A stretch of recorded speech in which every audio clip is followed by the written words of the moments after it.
Hello students, class 10th प्रश्नावली 8.1 में आपका बहुत बहुत स्वागत है। आज मैं आपको इस वीडियो में प्रश्न नंबर 4 कराने वाला हूं। तो प्रश्न नंबर 4 यहाँ पर दिया है, यदि 15 cot A बराबर 8 हो तो sin A और sec A का मान ज्ञात कीजिए। तो इस प्रश्न को करने से पहले आप कुछ चीज़ें समझ लीजिएगा कि इस प्रश्न को हल करने के लिए किन किन चीज़ों का उपयोग करना पड़ेगा। सबसे पहला पॉइंट है, आपको समकोण त्रिभुज का उपयोग करना है।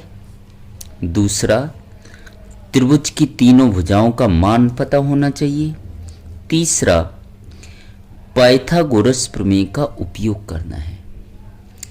तो आइए स्टार्ट करते हैं। सबसे पहले मैंने आपको बताया एक समकोण त्रिभुज का निर्माण करना है। समकोण त्रिभुज अर्थात एक ऐसा त्रिभुज जिसमें एक कोण 90 अंश का हो। तो मैंने यहाँ पर एक त्रिभुज का निर्माण कर लिया और ये जो सीधी रेखा है ये कितने का कोण बनाती है? 90 अंश का कोण बनाती है। अब जो आपको दिया गया है वो हम लिख लेते हैं। यहां पर दिया गया है आपको 15 cot A बराबर 8। तो हम क्या करेंगे, cot A का मान यहां से ज्ञात कर लेंगे। cot A बराबर 8 और इन दोनों के बीच कोई चिन्ह नहीं, किसका आएगा? गुणा का। गुणा वाला किस में जाएगा? भाग में।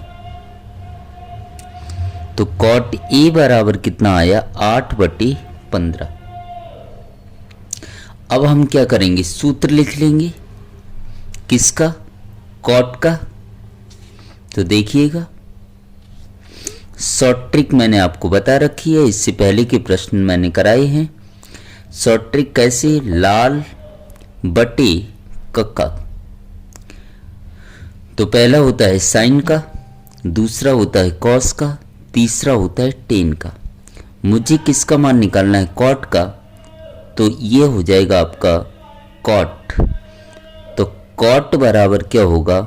A/L। ए मतलब क्या होगा? आधार। एल मतलब क्या होगा? लंब। तो कॉट थीटा बराबर क्या होता है? आधार बटे लंब। तो यहां पर हम सूत्र लिख देंगे, आधार बटे लंब बराबर कितना होगा? 8/15। तो यहां पे लिख देंगे हम 8/15।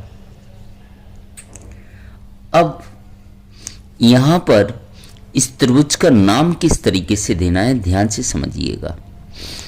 कॉट के बाद यहां पर जो भी नाम दिया गया है ये क्या होता है? कोण। मतलब कॉट ए। अब इस ए बिंदु को कहां पर लिखना है? देखिएगा, इस त्रिभुज में जो सीधी रेखा है, सीधी रेखा के सामने वाले बिंदु को क्या नाम देना है आपको? ए।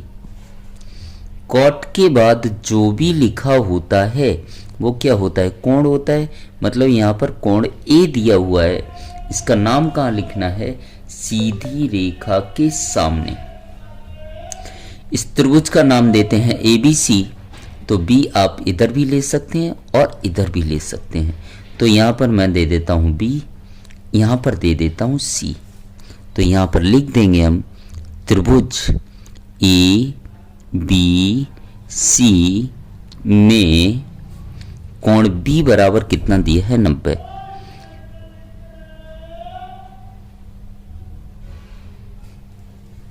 अब देखिएगा, cot A का सूत्र क्या होता है? आधार बटे लंब। तो यहां पर लंब और आधार क्या होगा, ध्यान से समझना है। सबसे पहले ये कोण आपको 90 दिया है, तो 90 अंश के सामने की भुजा हमेशा क्या कहलाती है? कर्ण। ये आपका फिक्स है। 90 अंश के सामने की भुजा आपकी कहलाती है कर्ण। अब यहां पर कॉट के बाद बिंदु दिया है ए, मतलब यही आपका क्या होगा? कोण होगा। तो ए क्या है? आपका कोण दिया गया है। तो ए बिंदु के सामने की भुजा हमेशा क्या कहलाएगी? आपकी लंब। आपको यहां पर कोण ए दिया गया है, तो ए के सामने की भुजा क्या कहलाएगी? लंब। 90 अंश के सामने की भुजा आपकी क्या है? कर्ण है, वो फिक्स है। ये कर्ण हो गया, ये लंब हो गया, तो बची हुई भुजा क्या कहलाएगी? आधार।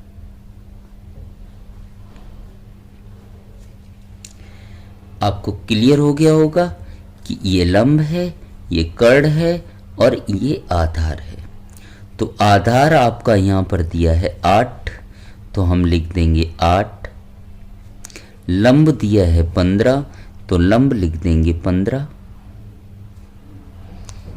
और यहां पर कर्ण का मान मुझे पता नहीं है। इस प्रकार के कोई भी प्रश्न आप हल करते हैं तो त्रिभुज की तीनों भुजाओं के मान पता होने चाहिए। मतलब आधार भी पता होना चाहिए, लंब भी पता होना चाहिए और कर्ण भी पता होना चाहिए। यहाँ पर कर्ण का मान आपको पता नहीं है, तो ये आपका समकोण त्रिभुज दिया गया है, तो कर्ण का मान ज्ञात करना हो या लंब का मान ज्ञात करना हो या आधार का मान ज्ञात करना हो, तो हम पाइथागोरस प्रमेय का उपयोग करेंगे। तो यहाँ पर हम लिख देते हैं पाइथागोरस प्रमेय से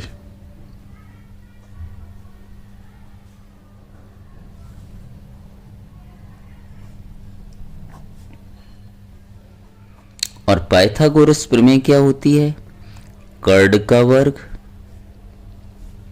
बराबर लंब का वर्ग प्लस आधार का वर्ग।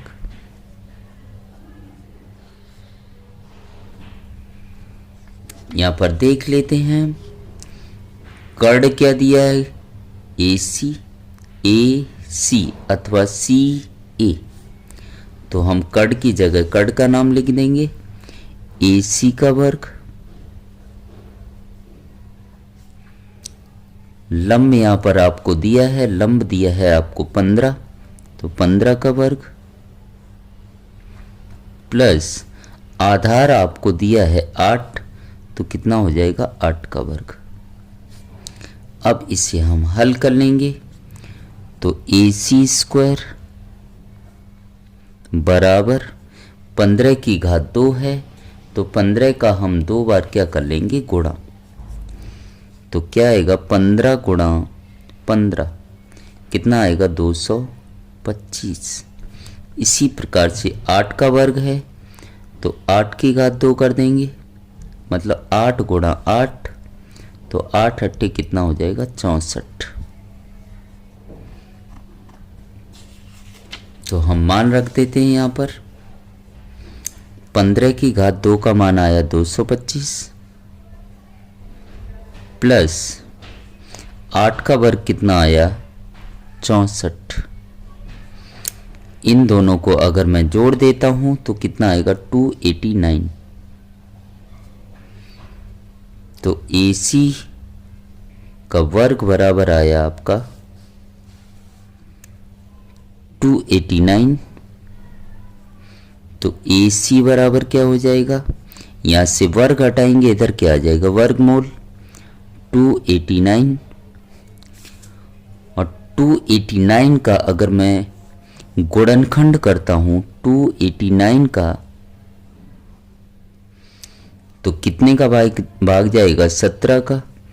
तो 17 एकम कितना होगा? 17। 11 बचा, 11 और 9 19, 17 सत्ते 119। 17 का फिर भाग चला जाएगा, 17 एकम 17।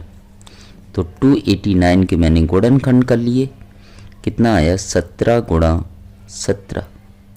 वर्गमूल में दो संख्याओं के जोड़े बनते हैं जिसमें से एक संख्या बाहर निकाल ली जाती है। तो कितना आएगा 17। तो AC का मान आपका आ गया 17।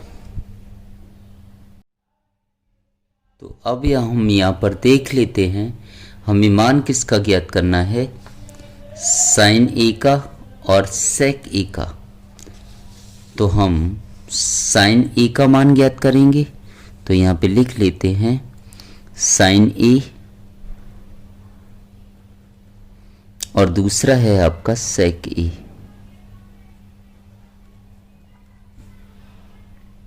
जिसका हम सूत्र लिख देंगे। सूत्र यहाँ पर पहला है साइन, तो साइन क्या आएगा L/K, मतलब लंब बटे कर्ण। तो यहाँ पर हम लिख देंगे लंब बटे कर्ण। दूसरा सेक का है, तो सेक ये रहा, सेक का क्या होगा K/A, K मतलब कर्ण, A मतलब आधार। तो क्या आएगा कर्ण बटे आधार। अब हम इसके चित्र से मान रख देंगे। यहां पर आपको साइन के बाद कोण क्या दिया है A, कोण यहां पर आपको क्या दिया गया है A। तो A के सामने की भुजा क्या कहलाएगी लंब। यह 90 अंश का कोण है, तो 90 अंश के सामने की भुजा कर्ण फिक्स होती है। तो ये कर्ण है, ये लंब है, तो बचा हुआ क्या होगा आधार। तो साइन A बराबर क्या आया लंब बटे कर्ण। तो लंब का नाम क्या हो, लंब का मान कितना होगा 15। तो यहाँ लिख देंगे हम 15 बटे कर्ण का माप कितना होगा 17। तो हम रख देते हैं यहाँ पर 17 बराबर कर्ण का माप यहाँ कितना होगा 17। तो हम रख देंगे 17 बटे आधार का माप यहाँ कितना है 8। तो हम रख देते हैं 8। यही आपका क्या होगा आंसर होगा। उम्मीद करता हूं मेरा यह प्रश्न आपको समझ आया होगा। अगर मेरा प्रश्न आपको समझ आया हो और चैनल पर पहली बार आए हों तो चैनल को सब्सक्राइब ज़रूर कीजिएगा और ज़्यादा से ज़्यादा अपने दोस्तों में शेयर करें ताकि इसी प्रकार के प्रश्नों का नोटिफिकेशन आपको सबसे पहले मिल सके। और इसी चैप्टर के अन्य वीडियो आप देखना चाहते हो तो लिंक आपको मैं डिस्क्रिप्शन में दे दूंगा। अन्य वीडियो आप देखना चाहते हो तो हमारे चैनल पर जाकर प्लेलिस्ट में किसी भी चैप्टर के वीडियो आप सर्च कर सकते हैं। Thank you so much.